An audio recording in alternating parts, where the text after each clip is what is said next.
Bismillahirrahmanirrahim. Assalamualaikum warahmatullahi wabarakatuh.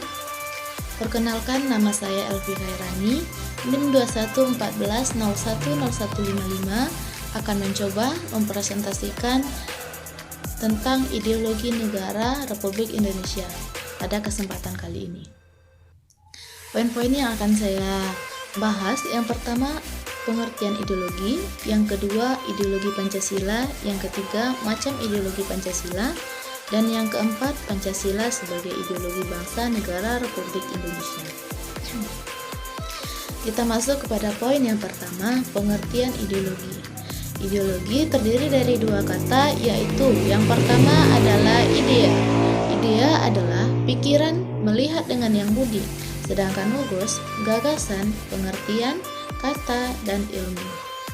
Jadi ideologi berarti kumpulan ide atau gagasan, pemahaman-pemahaman, pendapat-pendapat, dan pengalaman-pengalaman. Sedangkan menurut beberapa ahli, ideologi adalah yang pertama, menurut Descartes, ideologi adalah inti dari semua pikiran manusia.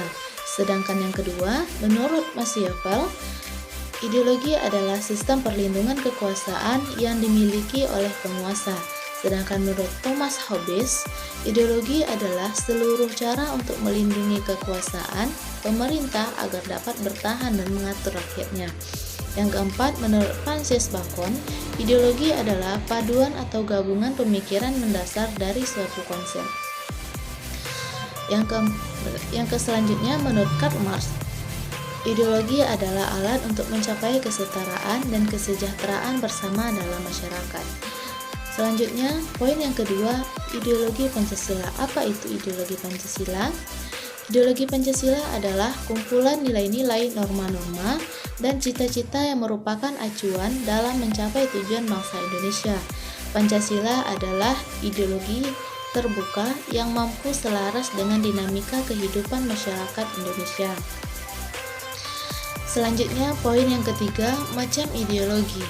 Yang pertama, kapitalis. Kapitalis adalah meyakini bahwa pemilik modal dapat melakukan berbagai usaha untuk meraih keuntungan sebesar-besarnya. Yang kedua, komunisme.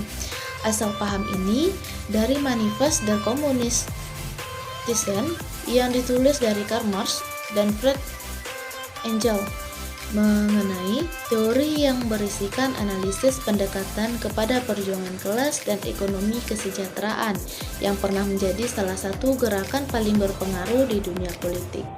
Yang kedua, liberal. Ini didasarkan pada pemahaman akan kebebasan adalah nilai politik paling utama.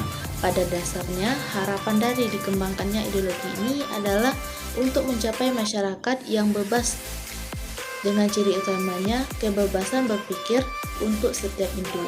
Yang keempat, konservatis atau konservatif adalah paham yang memiliki beberapa unsur penting yang harus ada di dalamnya, yaitu filsafat adalah perubahan, tidak selalu berarti sebuah kemajuan.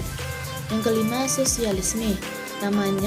Seperti namanya, yaitu berasal dari kata sosial, maka ideologi ini dibuat dengan tujuan untuk membentuk negara dengan kemakmuran berasal dari usaha secara kolektif dan membatasi perseorangan. Yang keenam, fasisme. Ciri khas utama dari paham fasisme ini adalah mengagungkan kekuasaan tanpa adanya sistem demokrasi. Yang ketujuh, Pancasila. Tentu, seperti yang sudah kita ketahui bahwa Pancasila merupakan ideologi dari Negara Kesatuan Republik Indonesia. Pancasila berasal dari kata panca yang berarti 5 dan sila memiliki arti asas atau prinsip. Poin yang keempat, Pancasila sebagai ideologi bangsa negara Republik Indonesia. Dalam arti luas, ideologi menunjuk sebagai pedoman hidup semua segi kehidupan, baik pribadi maupun umum. Sedangkan dalam arti sempit, menunjuk sebagai pedoman hidup dalam bidang tertentu. Misalnya, sebagai ideologi negara. Ideologi negara merupakan ideologi mayoritas warga negara tentang nilai-nilai dasar negara yang ingin diwujudkan melalui kehidupan negara itu. Pancasila adalah ideologi negara, yaitu gagasan fundamental mengenai bagaimana hidup bernegara. Sebagai ideologi bangsa Indonesia, Pancasila sebagai ikatan budaya, cultural bond, yang berkembang secara alami dalam kehidupan masyarakat Indonesia, bukan secara paksaan. Selanjutnya, fungsi Pancasila sebagai ideologi negara, yaitu yang pertama, memperkokoh persatuan bangsa karena bangsa Indonesia adalah bangsa yang majemuk. Yang kedua, mengarahkan bangsa Indonesia menuju tujuannya dan menggerakkan serta membimbing bangsa Indonesia dalam melaksanakan pembangunan. Yang ketiga, memelihara dan mengembangkan identitas bangsa sebagai dorongan dalam membentuk karakter bangsa berdasarkan Pancasila. Yang keempat, menjadi standar nilai dalam melakukan kritik mengenai keadaan bangsa dan negara. Sekian presentasi saya pada kesempatan kali ini. Saya akhiri. Billahi taufiq wal hidayah. Assalamualaikum warahmatullahi wabarakatuh.